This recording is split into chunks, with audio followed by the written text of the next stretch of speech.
পারস্য উপসাগরে মার্কিন সামরিক বাহিনীর ৬টি নৌযানে ব্যালিস্টিক ক্ষেপণাস্ত্র হামলায় অনেক মার্কিন সেনা নিহতের দাবি করেছে ইরানের ইসলামী রেভলিউশনারি গার্ড আইআরজিসি।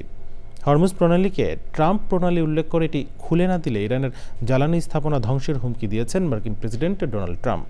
এদিকে হরমুজ প্রণালী দিয়ে চলাচলকারী জাহাজগুলোর ওপর টোল বসাতে আইন করছে ইরান। আরও জানাচ্ছেন শিহাব খান দিগন্ত। 200-র বেশি সার্ভিস ও ফিচারে লেনদেনের সব বিকাশ অ্যাপে সম্ভব। সৌদি আরবের প্রিন্স সুলতান বিমান ঘাঁটিতে ইরানের ক্ষেপণাস্ত্র হামলায় 12 মার্কিন সেনা আহত হওয়ার খবর জানিয়েছে যুক্তরাষ্ট্রের এক সেনা কর্মকর্তা।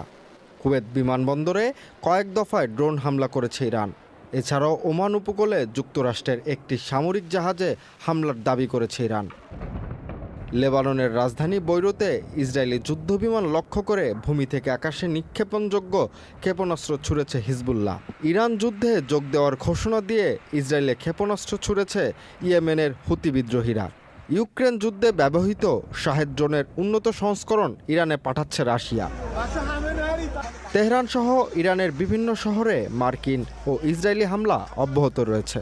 শনিবার হামলা হয়েছে ইরানের university of science and technology ক্যাম্পাসে।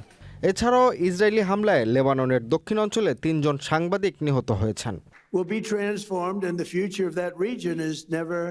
হরমুজ প্রণালীকে ট্রাম্প প্রণালী বলে উল্লেখ করে মার্কিন প্রেসিডেন্ট বলেছেন, এটি নিছক মজা নয় এবং 10 দিনের মধ্যে প্রণালীটি খুলে না দেওয়া হলে ইরানের বিদ্যুৎ কেন্দ্রগুলো ধ্বংস করে দেওয়া হবে।